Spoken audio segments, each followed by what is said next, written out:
Hello student, क्या आपको पता है हमारे बॉडी में स्पेशल नर्व होती है जिसे हम क्रेनियल नर्व कहते हैं, जो डायरेक्टली ब्रेन से निकलती है। ये स्पाइनल कॉर्ड से नहीं, ये ब्रेन के डिफरेंट डिफरेंट पार्ट से ओरिजिनेट होती है, जो हमारे smell, vision, hearing, solving and heart function तक को भी कंट्रोल करती है।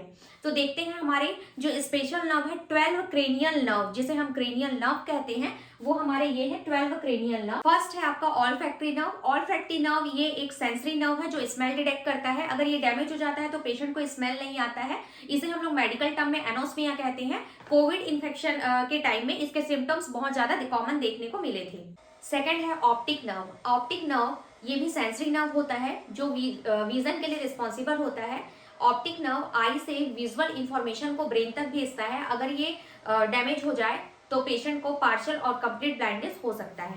थर्ड है आपका ऑक्यूलोमोटर नर्व। ये मोटर नर्व होती है जो आई मूवमेंट और प्यूपिल कॉन्स्ट्रिक्ट करती है। ये नर्व आंखों की मूवमेंट को कंट्रोल करती है। डैमेज होने पर डबल विजन या फिर ड्रूपिंग आईलिड हो सकता है। फोर्थ है आपका ट्रोक्लियर नर्व। ये मोटर नर्व होता है जो आई को डाउनवर्ड एंड इनवर्ट करता है। ये सबसे पतली क्रेनियल नर्व होती है। जब ये डैमेज होती है तो पेशेंट को नीचे देखने में प्रॉब्लम होती है। फिफ्थ है आपका ट्राइजेमिनल नर्व। ये फेस की सेंसेशन और च्विंग के लिए रिस्पॉन्सिबल होती है। ये भी मिक्स्ड नर्व होती है और ये फेस की सेंसेशन और च्विंग मसल्स को कंट्रोल करता है और ट्राइजेमिनल न्यूरेल्जिया में फेशियल पेन होता है। Sixth one is abducens nerve. ये मोटर नर्व होती है। इसका काम आई को साइड में मूव करना होता है। इसके डैमेज होने पर आई इनवर्ट डायरेक्शन में चली जाती है और पेशेंट को डबल विजन होता है। Seventh is facial nerve.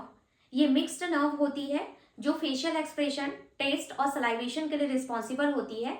Bell's palsy facial nerve damage का बहुत कॉमन एग्जाम्पल है, जिसमें फेस आपका पैरालाइज हो जाता है।